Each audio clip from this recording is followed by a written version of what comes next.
Hey, everybody. Welcome to this week's podcast. We're going to talk a lot about investing today. And I want to let you know about something that is our flagship course, Six Figure Debt to Six Figure Net Worth. This is the best thing that we sell besides our consult service. So it's our consult service, which has got like a 4.97 out of 5-star rating on like 500 reviews. And then there's this, and that's it. And this course is only going to be open July 28th, which is the day this episode's coming out, and tomorrow, July 29th, and we're going to close it at 11:59 p.m. So this thing teaches everything you need to know to invest when you have a lot of student loan debt. It's the only thing like it that does this. And I'm going to give you a preview of what you would learn in today's podcast episode, where we're going to talk a lot about investing. So I just want you to know that studentloanplannercourse.com is the place where you can go to check out this course. And again, it closes literally in 48 hours after I release this episode. If you miss it, just know that we'll eventually open it again, but it's going to be several months. Basically, this is the last opportunity in 2020. So studentloanplannercourse.com, again, is that website. And I want to talk about investing right now because it is a crazy environment that we're living in. So I remember back in February, the stock market was about to hit 30,000 and the Dow Jones. So if you don't really know what that is, the Dow Jones is just the most commonly cited statistic with what the stock market did that day. Dow Jones, basically you include 30 of the largest companies, and it's just a kind of an average, and they just report it out on the news media. It's not the most representative index at all. It's just one that everybody knows, right? Basically, the stock market was really, really high, and then obviously it crashed a ton. It crashed 30%. I think it was the fastest 30% fall possibly in history. And it's really fascinating that it fell that fast. And then it also had one of the fastest rebounds in history. And now, as I record this podcast, we're at like 27,000 on the Dow Jones industrial average. And that's really close to the all-time highs. So what the heck happened? What the heck happened? And how is the market so high when like this financial crisis or this economic crisis of the pandemic seems like it's not going away anytime soon. And if in fact, in some ways, it could even be getting worse. I'm hearing all kinds of things from listeners, readers, like, hey, my contract wasn't renewed at my hospital. They have to give me, a year notice. And so I'm not going to get laid off until the middle of 2021. I'm hearing people getting widespread cuts to pay that are not going to be restored until hospitals are feeling flush again, which again could be a very long time. And then 401k matches in a lot of places have been suspended. Who the heck knows when that comes back, right? And this all has huge impacts to your financial planning and your long-term financial security.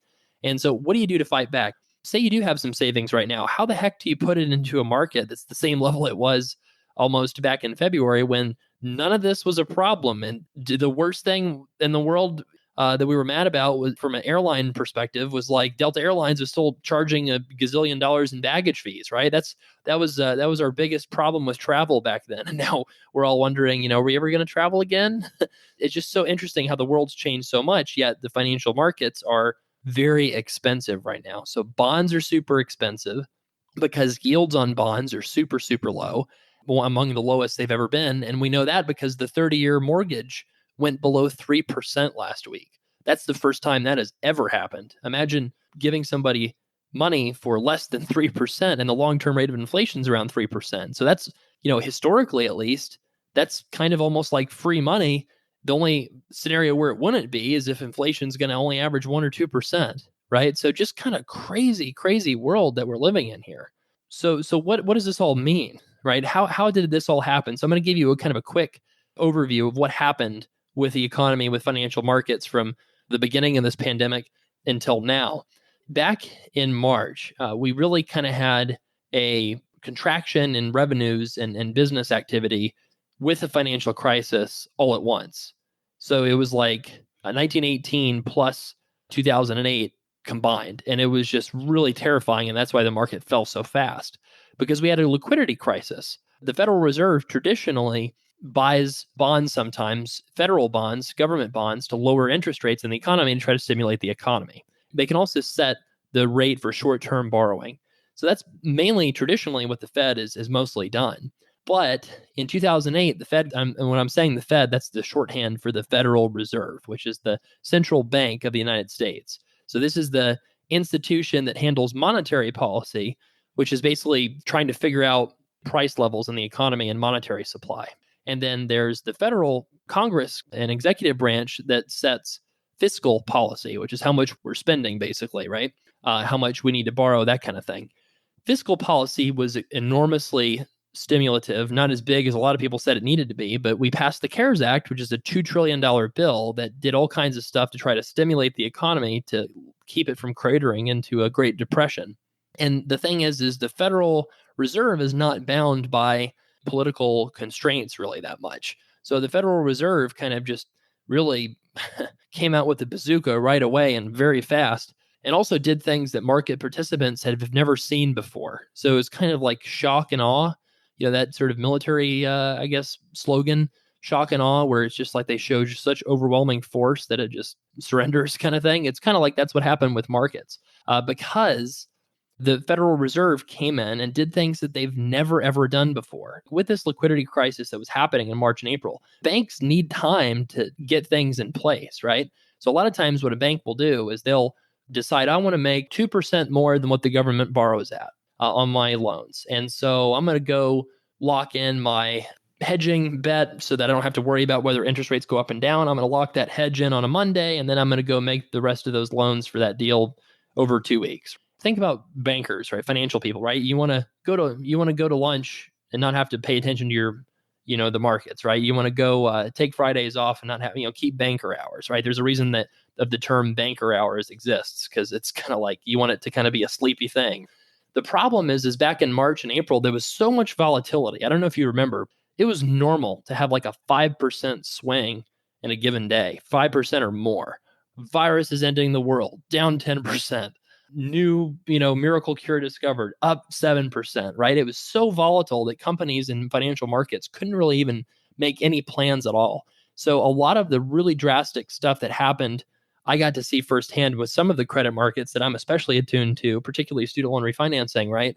A lot of these companies just totally stopped making loans completely because they had no idea how to go in and even get a bond deal done in the middle of such volatility. Because again, you have to price something in one day, price could change 5-10%. I mean, that's really, really impossible to get anything actually done in that kind of an environment. So the economy was falling apart. And also, another thing that happened is the cruise lines. Hedge funds were talking about bailing out these cruise lines with I want to say double-digit 15% type interest rates, incredible deals for these hedge funds.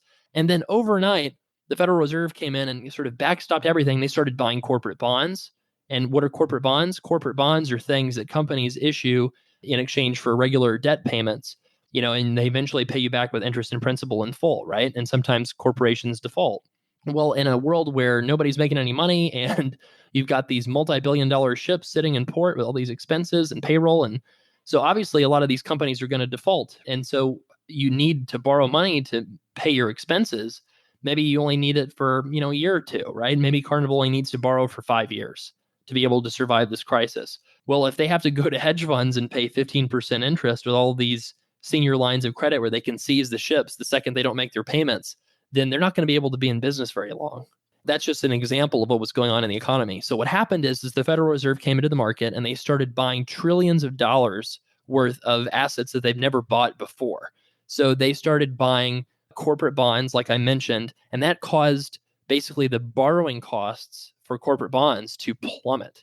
I think that Carnival eventually got a deal done for a single digit interest rate or something. It was vastly cheaper for them to finance themselves. And the thing is when you have such a high interest rate, so much of your payments going to interest, you can barely, survive long enough to keep the business afloat. This helped out so many companies with the Federal Reserve coming in and lowering the cost of capital in March and April. So, and this is when the market was collapsing because everybody just didn't know what tomorrow was going to be. And people freaked out because they thought, well, I better seize back my money, right? They didn't just buy corporate bonds. They also started buying municipal bonds, which is the debt of cities and states, and the New York City subway, for example, the toll authorities that, have to pay for upkeeping bridges that people drive across, for example, in New York. All of these municipal bonds, these are really interesting because I used to be a municipal bond trader. So I used to be a municipal bond trader. That means I was a manager. I bought and sold municipal bonds for one of the world's largest investment companies.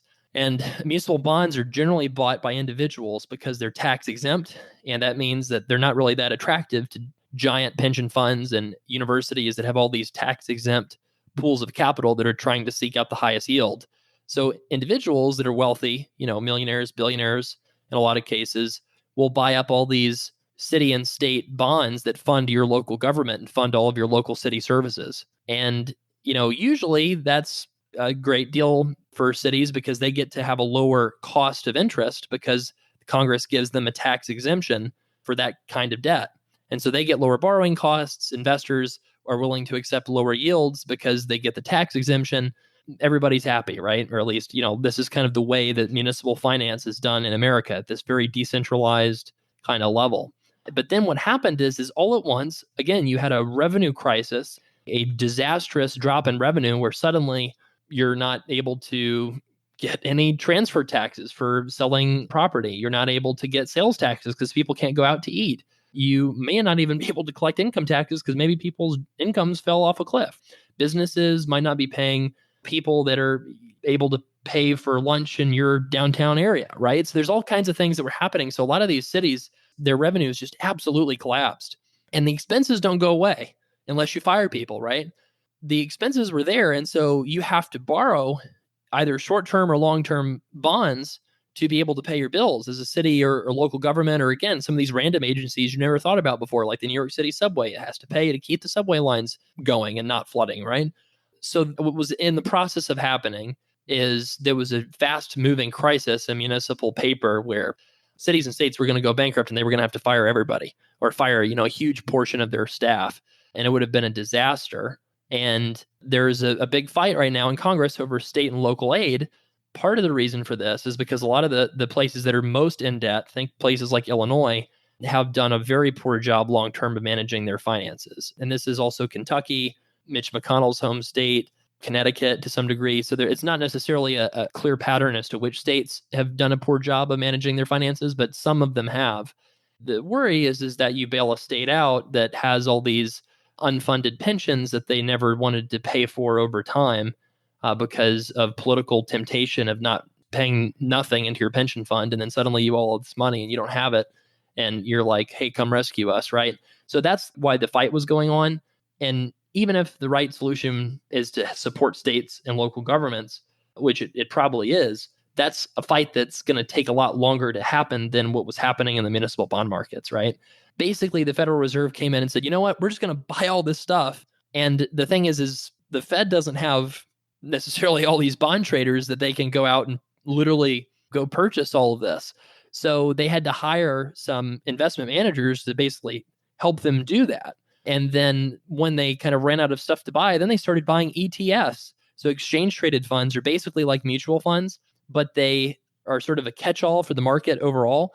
If you're buying an ETF, it's a lot more efficient way to just buy the whole basket of everything that you can invest in a given market. So if you just put a couple $1 billion into an ETF, suddenly this ETF's got to go out and buy every bond in the portfolio. So that's a fast way to inject capital. So basically the Federal Reserve is the reason why stock and bond markets and even real estate have not only recovered, but they're doing really well right now in terms of the price.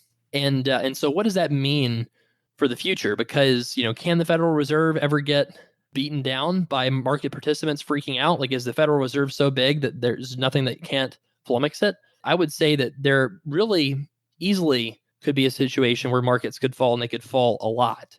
And, one kind of way this could happen is if you pump trillions of dollars into an economy that's not producing the goods to back it up, goods and services to back it up, you could have huge inflation.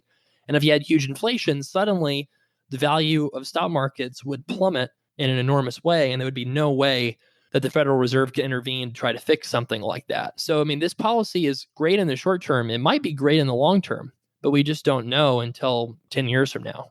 And so that's what's kind of going on in the stock and bond markets right now. And then also simply because the corporate bond yields were kept low, banks looked to that to decide if they're going to lend for mortgages. Banks looked at those corporate bond yields, basically the Federal Reserve saying it's going to be super cheap for you to borrow as much as you want. Now banks feel comfortable saying, you know what, we're going to pass some of these savings along to consumers because we expect this is not going to go away. And so that's why 30-year mortgages got super low. in the yields for those mortgages. And that's why the value of real estate has been so high. Because if you have interest rates that go down, down, down on a 30-year mortgage, then virtually the monthly payment also goes down, down, down. And if your monthly payment for the same house is going lower, then if you assume the demand is the same, well, that's going to increase demand. So that's going to increase the price of the house, all things equal. So that's why you're seeing the price for houses, especially in like suburban areas where there's lots of space, areas to move around. You don't have to live in 1,000 square foot apartment like I live in. So there's also other demand that's increasing right now for specific kinds of houses. And then obviously in big cities that you do have those 1,000 square foot really nice apartments, that demand is falling in some level because, these amenities that in a big city where you're willing to live in a smaller place are worth less. And so that's why that real estate's going down a little bit. So if the price of bonds is super high because the Fed's buying everything, and the price of stocks is really high because when the Fed buys all this corporate bond, municipal bond, all of these like quasi-risky assets that pushes yields down super low, what that does is it increases drastically the value of future profits for companies. So I'll come back to that idea later. It's kind of a complicated idea a little bit, but it's really fascinating because it really helps you understand really what's going on in the financial markets. If you think about what would have happened without any of the stimulus, you would have had a big crisis and you could have had a depression. And then the thing is you probably would have seen, an increase in income inequality in some level from that long term because people could go and purchase assets at super cheap prices. I mean, that's kind of what happened in the Great Depression is dividend yields got to 15%. In a lot of cases, you could buy a stock for more than the cash it had in the bank, which is just crazy. But that's the level of panic that happened in the Great Depression. And so a lot of people like Benjamin Graham, who's the mentor for Warren Buffett, that's how those guys got rich, is basically not having to compete with the Federal Reserve and they were purchasing and investing all their money. So what about you? How are you going to get wealthy one day when the Federal Reserve gets in your way and purchase all these stocks and bonds and push the price up for everything? And also, how do you get rich too when, let's face it, like a lot of people that live in desirable areas, if you're living in California or New York, it's still ridiculously expensive just to be able to buy a house. Just to be able to have a single family home in your name, you have to trade your firstborn for that because of just all kinds of reasons, because it's just so expensive to buy a house these days. So there's all kinds of these headwinds and you can get over all of them. You can get over all of them easily. In fact, if you know what to do, because if you know what to do, you know the loopholes, you know the rules, you have a clear plan. I want to give you an example of why when interest rates are super low, the stock market would be super high, because this explains kind of why the stock market went back and snapped back so fast. So if you look at the value of a company, you're basically looking at all the future profits it's going to have, and then you try to figure out what is that worth in today's dollars. So if the prevailing level of interest rates in the economy is 3%, then you're going to take each one of those years of profits and you're going to divide it by basically the 1 plus the interest rate raised to the number of years into the future that it is. And that's how you figure out what the value of all these profits is in today's dollars. So back in the day, my mom talks about how when she got her first mortgage, I think the mortgage was at 15%. So if you have a mortgage that's that high, that's related to the prevailing level of interest rates in the economy. So back in the day, you might have had interest rates at like a 10% kind of level, let's say. And so if you have $1,000 profit 10 years from now, that would be worth about $380 in today's money. $1,000 profit in 10 years would be worth in today's dollars, with a 10% interest rate. So about 38% of that future dollar of profit. Now, if that interest rate is 3% instead, then that same $1,000 is actually worth about $750. So that's almost double. In a high interest rate environment versus a low interest rate environment, the value of future profits in a low interest rate environment can be at least double, if not maybe even more than it would be in a high interest rate environment. That's just kind of nuts.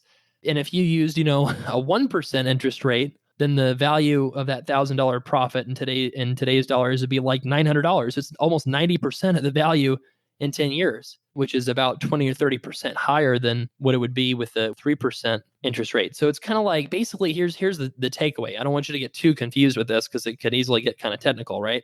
Why is Tesla up 5 times? Why did that happen? Because if you think about it, Does it make sense that Tesla's worth more than every car company and it's approaching the value of Walmart and has never made a profit in its history? Does that make sense? So let's kind of talk about why that is. So Tesla fell a whole lot because it's a speculative stock. And then when the markets roared back, it came back a whole lot because, again, the interest rates got super low again. Everybody kind of calmed down and stopped freaking out. And the level that you would discount the future profits at is not going to be just the government interest rate. It's going to be the government interest rate plus like credit risk, basically. So if you think that there's a lot of credit risk in the economy, basically credit risk means that a company might not pay you back. If there's a lot of credit risk in the economy, that discount rate that you would discount the future profits at would be a lot higher. And then that might cause the value of your company to be down 50%. And then if that risk of credit goes way lower, and now you're thinking about those future profits with a way low interest rate, suddenly the value of your company could easily be double or triple just based off of what's going on with credit markets and interest rates. And usually that takes a long time to develop, but in March and April, it was happening day to day. And what else kind of was going on day to day during that time? Well, if you see the stock market going up and down like the casino, and sports are completely shut down, so nobody has anywhere to put their sports bets, and casinos are shut down, then what better place to put your money than the stock market? And the stock market's attracting a lot more bets now that it's recovered because people always have an inverse view of risk. They always think risk is less when the stock market is high, and then whenever the stock market's low, they always think the risk is higher. That's also a problem. And I kind of thought, yeah, right, it's not a really that big of a story there. But did you know that gambling in the United States is a $250 billion a year market? That is massive. Now, it's small compared to the $2 trillion or whatever the Fed purchased in securities, but you're still talking about hundreds of billions of dollars. It has somewhere to go, and people have got to get their fix in. So where's it going to go? Well, if you see Tesla up double in like 5 days, then like maybe you'll put it in Tesla. And that's not investing, that's gambling. And that's a great way to end up with no money for retirement. And that's a great way to end up working 10 years longer than you really need to at your job. So the thing is how do you pick the next Tesla? How do you pick the next Amazon? That's why you need a plan for investing that helps you not have to worry about any of that. Okay, because if you invest in a way that's completely focused on today's environment, so if you're putting all your money in Tesla and Amazon, you could miss what happens tomorrow. Tomorrow might not look like today because holy cow, if we could go back to February and say all this was going to happen, would anybody have believed it? No way. So a lot of times we have no idea what the future is going to look like, even though everybody likes to say that they do. So the way to handle that is to use something called market capitalization weighted investing. Index funds is the shorthand for that. And we have only one module in the course about this. The course is really about figuring out exactly how to become wealthy when you have a lot of student loan debt. That's the goal, is to teach you within 2 weeks' time how to become a multimillionaire long term. That's the goal. But the how matters, right? The how, the building blocks of how you build the house of your future wealth and security for your family. You need to know what the bricks are, right? The bricks are the foundational knowledge that you need. One of those bricks is market capitalization weighted index funds. So the way this works is, yeah, you're going to feel the pain of the losers, of the losing stocks, right? But what's going to happen is the next big thing, you're going to be a part of that. You're going to be invested in a proportional share of all the different companies in the economy. And when one company explodes out of nowhere, like Amazon did, you're going to participate in that growth. And when, a large company shrinks, you're still going to be exposed to it, but you're not going to have only exposure to that one company. So even if tech stocks went down 50%, you would certainly get hit hard in index funds. But the thing is they could also go up 50% because they completely eliminate all these brick and mortars once and for all, thanks to the pandemic accelerating it. And then how do you pick which side of the trade that's going to happen? So my wife says index funds. I ask her, how do you invest? And she says, oh, index funds. But the problem is she would not know the index funds to choose. So a lot of people know like index funds, it's a positive thing. It has good connotations. But the thing is index funds, there's bond index funds that go up and down 0.2% a day. And then there's stock index funds in emerging markets that go up go up 15 or down 15 or 20% in a day in a worst case scenario, right? So an index fund doesn't really tell you anything. You have to know what index fund. You have to know how. How would you put your money into the index fund? How do you optimize that investment for taxes so you pay a lot less in taxes than the person who didn't take our investment course? So there's situations with 401k plans where the employer chooses the investments for you. So a lot of people that don't know a lot about investing, would not consider themselves investing experts, they get some level of financial security from their employer having 401k or 403b plans. So eventually you end up at a place that offers one. Maybe you change some jobs, but eventually you find a place you stick at a long time. And the employer has what's called the default option. And the default option is something usually called a target date retirement fund. So you put your money into this fund, and it's really just a mashup of a bunch of different kinds of investments that the investing experts hired by the company that you work for said to put it in. And a lot of times these default options can be pretty good if they charge low fees. But sometimes the companies that your company hired to manage the company's retirement plan, sometimes these companies offer the employers lower fees in exchange for getting to dangle more expensive investments out to all the captive employees that they have access to now. A lot of these higher fee investment managers really only exist still because they have all of these sweetheart deals with employers where they get to push their higher cost, higher fee funds into people's retirement savings with no awareness on the part of employees.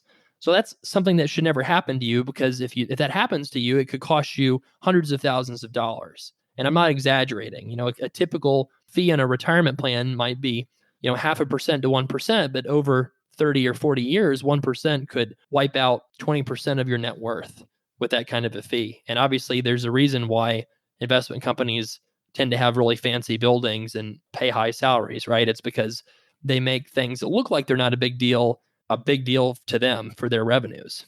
The thing about target date retirement funds is they're limited. They're capped. You can only put $19,500 into a 401k or 403b. And if you have access to something called a 457 because you work at a not-for-profit employer or government employer, maybe you can put in double that. But you have a limit as to how much you can put away. And if you're planning on having financial security with only $19,500 a year of investments, you're either a teacher that's super frugal, don't need a lot to be happy, and your budget for spending is pretty low, or you're going to be working until 65 or 70. Okay. That's because a lot of people only put the money away they need to into their 401k plans, and that's it. So middle class people are good at buying houses. That's what middle class people are good at, right? The dream is the house, you're paying the mortgage, eventually you own the house. Maybe you do, have you heard of a reverse mortgage? The reason the reverse mortgage exists is because the reverse mortgage basically pays you a monthly payment at a much higher interest rate that the investor is earning than what you would get, with a 30-year mortgage at 3%, basically. So in other words, an investor might give you $2,000 a month on your home that's worth $300,000, but they might charge you, instead of 3% for a mortgage, they might charge you 5% or 8% or something. It's super profitable. And you would never, ever use this unless you just didn't have an alternative because you hadn't saved very much money. So that's the middle class. The middle class doesn't really do a great job of saving for retirement, right? They put like the 4% minimum into their 401ks and they buy their houses and then live on Social Security. I mean, that's like 40% of Americans live exclusively, I think, on Social Security and retirement, right? Average with 401k savings, I think it's like $50,000 or something. It's really horrifically low.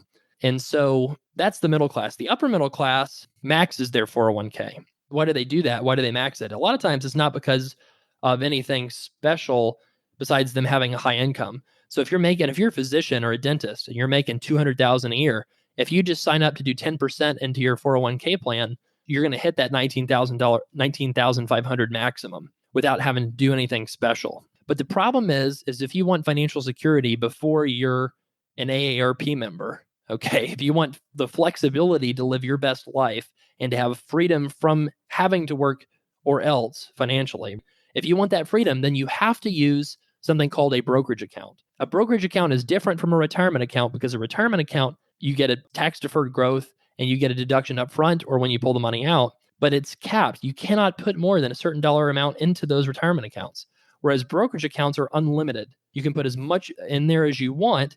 The downside of them is you don't get any kind of tax deduction, but what you can do is you can do smart tax strategies to save you money on the sale of your future dental or physician or medical practice. So in other words, you can do tax loss harvesting with your brokerage account, growing your wealth rapidly, way more than if you just use your retirement account. And at the same time, you can be saving taxes for the sale of your dental practice, which isn't going to happen for 20 years. That's fantastic. And you, for your brokerage account, instead of putting away $19,500, when you really figure out what you're doing and you have confidence and you're not scared by the fact that the stock market's ridiculously high right now and it's way overpriced, maybe your plan doesn't get derailed based off of whatever's happening in the economy, which is a big deal because then you can confidently say, you know what? Yeah, I know the stock market's overvalued or maybe it's overvalued, but me putting aside $2,000 a month is my plan and I don't need to deviate from that plan because as long as I don't lose my job, this is a great plan to stick to. And even if I do lose my job, then I can take the $2,000 a month contribution down to $500 a month or even $100 a month just to keep it active.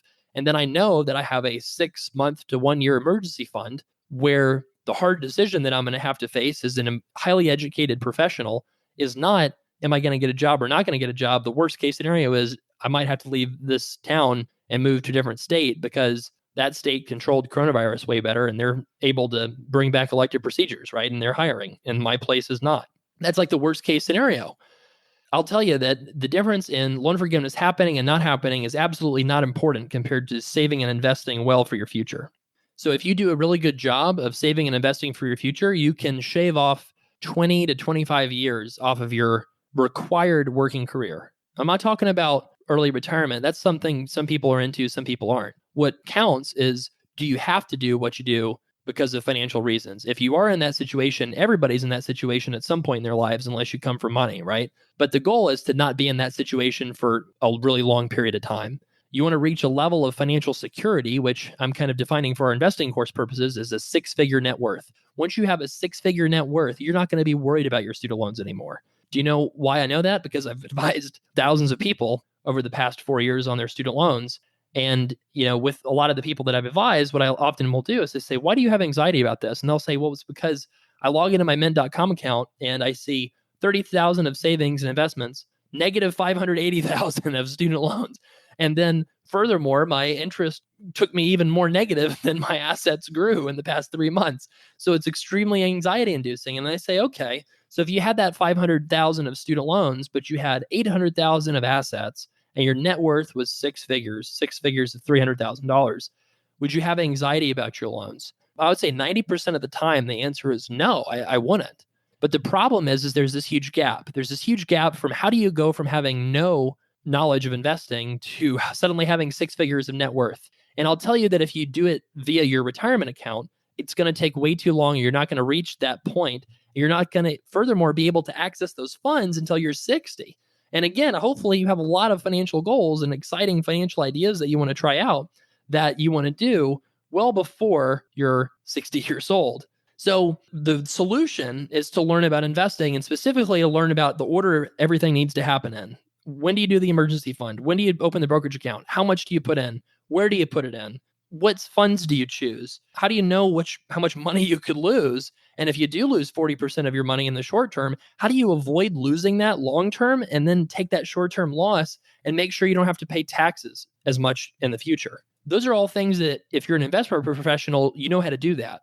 And I will say as a disclaimer, this shouldn't be construed as individual licensed financial planning. This is an investing course. It's going to teach you how to be your financial planner. And you know what? Some people will take this course and they'll be super informed and they'll say, wow, now that I know what I'm doing, now that I know how to mop the floor and vacuum the carpet and do the dishes, now I can just hire somebody to do that and I understand it versus just having no clue and being at the mercy of my cleaning person to show up or else the house is destroyed, right? I mean, that's probably not the greatest example, but you get what I'm saying, right? If you have the knowledge, even if you hire a professional, if you have at least some level of knowledge, you're going to negotiate a better deal with a much lower cost of financial planning, or you're going to be able to do it yourself and save that cost, which can be very substantial. The typical financial planning arrangement is 1% of what you invest with somebody.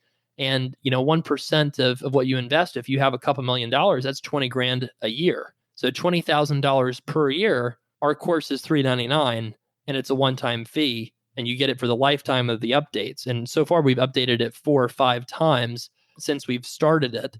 And people get all kinds of access to new information, new investing strategies, new knowledge about investing. And one thing that we're going to do next week, assuming you're listening to this the day after it released, what we're going to do is in the first week of August, we're going to do a webinar for the investing course students, past and present. and we're going to go over your questions basically about investing. What's going on with my specific portfolio? What's happening with the markets right now? We're going to do a webinar for people that have purchased the course. So we're going to do that as well. And I did that the last time we opened the investing course.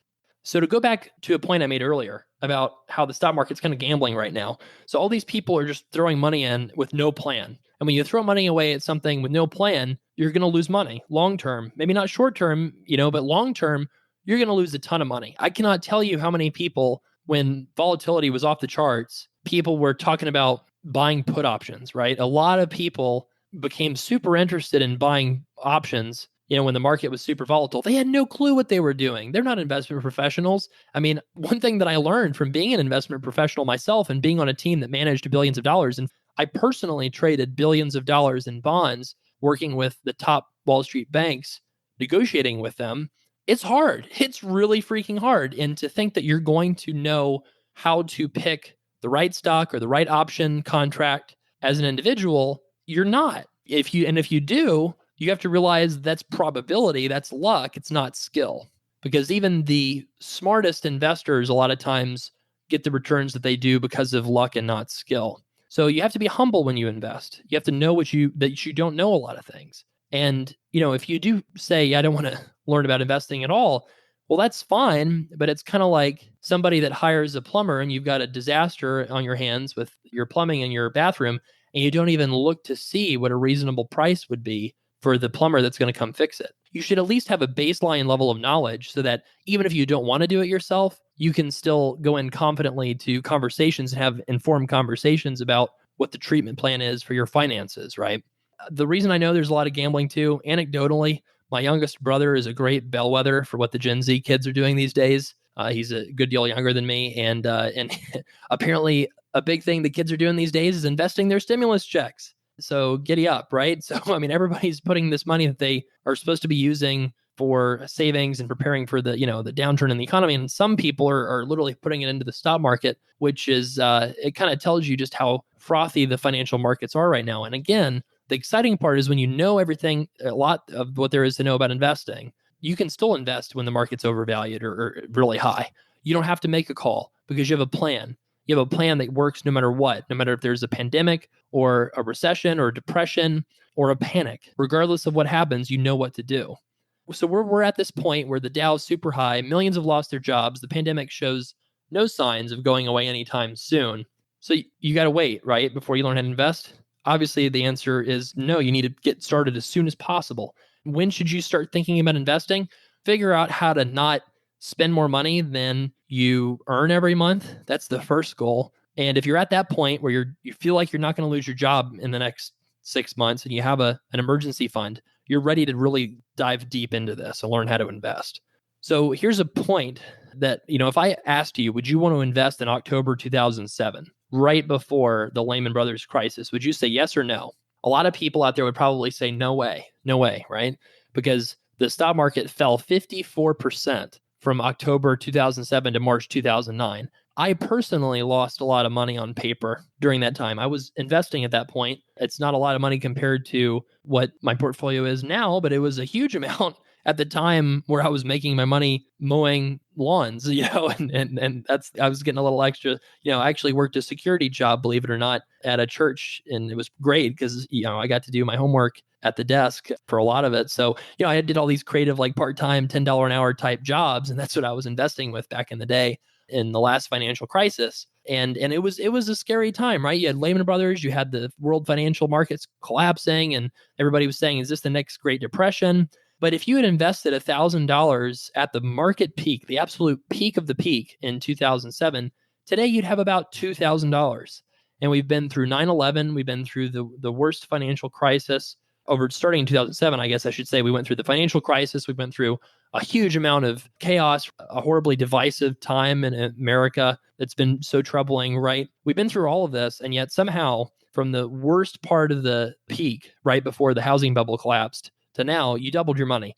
Now, you might say, well, doubling my money over 13 years, that's not that great. Well, keep in mind, if you just put in one lump sum and that's it. So, for example, if you put in $1,000 in 1929, a lot of people like to say, well, it took you 25 years to regain that same price level of stocks. And that's a long time, 25 years. But that's not actually a truthful statement, because that's excluding dividends. If you reinvested the dividends you got, which back in the 20s, dividends were way higher than they were today, mainly because of tax reasons, that they've reduced dividends from what they are currently and done stock buybacks because of tax reasons. But if you reinvested those dividends, you would have only had 10 years to wait. So that $1,000 would have become $1,000 again after 10 years of waiting. And furthermore, if you'd been able to invest $1,000 a year during this 10-year time frame, then you would have about 50% more than what you invested at the end of the 10-year period. So if you'd invested $10,000 in $1,000 increments over those 10 years of the Great Depression,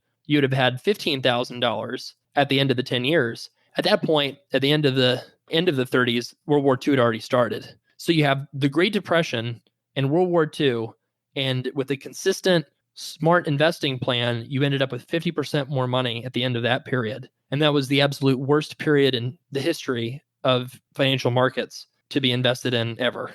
Okay. And we're talking, again, Depression plus World War II. And with a regular investing plan, $1,000 a month, you probably actually made all your money back more like in 7 years in terms of just getting back to even. And is 7 years a long time? Well, sure. But that's why you put money that you need for the future into investments and stocks and bonds, and you don't put it into the bank, because long term, there's nothing that's going to beat investing over a 10 plus year time frame with regular contributions. There's really nothing that's going to beat it. Maybe the only thing is if you have your human capital, your salary, what you get paid, go way up. I guess you could, that's certainly a great thing to focus on too financially. But in terms of making a decision, do I put my money towards my debt in the bank and CDs, in my retirement savings and stocks and bonds? Well, again, you need a plan. You need a way to think about how to invest, and you need to know the action steps. I can say, if you'd only put $1,000 back in 1929, well, how the heck would you have done that? What would you have used? What would you have put that money in, right? That's what the six-figure debt to six-figure net worth investing course, the Student Loan Planner, does. Teaches you. It tells you exactly what accounts to use, what funds to choose, how to think about investing, how much you could lose. It tells you how to save money on taxes if you put a bunch of money in up front and the markets fall. It teaches you how to keep invested so you don't lose money on the swing back up, but it locks in the tax loss that you can apply towards your taxes and basically pay for the course in multiples. So as a person in your 20s to 40s, the key is to have a system where you know what to do in any environment. You need to focus on growing your wealth. And your student loan forgiveness is not going to be what's going to bail you out. The only way student loan forgiveness bails you out is if your savings rate sucks. If your savings rate is like 5%, then student loan forgiveness can add or subtract 10 years to your retirement date. That's because so much of it depends on this multi-$100,000 of swing in your net worth. But if you have a good savings rate, and if you go above and beyond your retirement account, where you're not just using just your 401k and that's it, then your future can be stunningly bright financially. And I don't care if you're making $50,000 a year and you have $400,000 from a chiropractic school, followed by a nurse practitioner school, followed by a return to chiropractic or something bizarre where you have a 10x debt to income ratio. I don't care how bad it is. Your finances are super, super high potential long-term by simply knowing how to invest and knowing what the rules and the loopholes are. So if you like this podcast, what more are you going to learn by taking the course? So we're going to, again, show you the right mutual funds, how to minimize your taxes, which alone is going to pay for the value of the course. We're going to show you how to make sure you don't lose too much where you're going to get out of investing completely, and which is an even bigger disaster. And we're going to show you the step-by-step process of how to invest, and you get to ask me questions. So that's another thing, is I'm not allowed to reply back to email with specific investment stuff because of regulations. And one-on-one, I can't give you investment advice without being a licensed financial planner. But in the context of this course, where you can see questions that people have asked and my responses, and you can ask your own question that other people can see. And by the way, of course, you can anonymize it if you want, but this questions is basically a platform behind where all these questions lives in. So when you buy the course, you get access to the course, and all the material within it is the premium material that you can't see unless you're logged in and you paid for the course, right? And all of those comments in each one of the sections, we have a couple dozen sections with basically 5 to 10 minute videos that go over like detailed sections. Like, this is what bonds mean. This is what stocks mean. This is what mutual funds you can choose. This is how to know how much money you could lose. And then below this section, below the video, we have these comments where you can, like I said, ask whatever questions that you have. And then also you can show up for the webinar that we'll do and ask even more detailed, individualized questions. And we can look at charts and do screen sharing. And I can kind of go over different concepts. And this is a thing that I can do because it's an investment course. So it's kind of distributed to a group of people at once versus one-on-one, where I'd have to be a licensed financial planner, which is an insane level of regulation that would make things less fun for me. So that's why I don't do it that way. You know that I know student loans because you listen to this podcast. I used to be a chartered financial analyst, managed billions of dollars on a team at the largest investment company in the world. I love investing. I love helping people with growing their wealth. I'm really passionate about it. But this is the way that I've been able to figure out how to do it without having to pay tens of thousands of dollars and make all the state regulators in the world happy if I was to be a financial planner. And it's also, again, a way that the reason I founded Student Loan Planner is because we can transform your life with a small amount of time and a small investment on your part. I love that. If I had to charge you $10,000 to transform your life, it might still be worth it, but you're not going to like me as much. So that's the point of the course. I can promise you short term that I can't promise you anything in terms of what you're going to, returns are going to be short term. Although the last time I opened it, I kind of had an emergency opening of the course because I thought it was so amazing what was going on in the markets. And then people that started investing when the last time I opened the course should be up around 30% right now, right? So that might not happen short term, but long term, anybody who takes this course that could be easily 2 to 10 times as wealthy long term by simply understanding what we teach in it. So the cost is $399, which is a fraction of what it's going to cost to hire a financial planner, which would probably be 10x that. And then that's going to be a recurring every year expense. And that's an entry-level financial planning expense. Or you pay the $399, you learn how to do all the management yourself, you learn all the different steps, you learn how to invest, you reduce your anxiety about your loans because you figure out how to get yourself to that six-figure net worth and you visualize exactly how long it's going to take. If you have the safety net already, you have the emergency funds set up, and you're not deeply in credit card debt, right? I don't want you to spend $400 on a course if you have a bunch of credit card debt and you don't have a secure, emergency fund just in case something happens with this crazy economy, right? But if you are secure, if you have that 6 months emergency fund and you haven't already learned this information, you need to take the six-figure debt to six-figure net worth investing course. And you have until Wednesday, July 29th, which is 2 days after this gets released at midnight to make up your mind. And I'm so confident in this that anyone who says, hey, I already knew this material, or hey, I didn't really learn anything, or hey, it wasn't as good as I thought it was going to be. 7 days, no questions asked, money back guarantee. Around 1 in 20 students takes me up on that. 19 out of 20 people felt really great about paying $399 for this knowledge that's going to transform their finances and transform their lives so that they don't have to work forever or work until their 60s or 70s. And so that the student loans don't cause them so much anxiety that they feel like they can never get started with the process of investing and home ownership and career development, all these different things that people want to do. So studentloanplannercourse.com, check it out. I promise you won't be sorry. I guarantee it. And thank you so much for listening today and learning about investing. Can't stress enough, take a risk on it.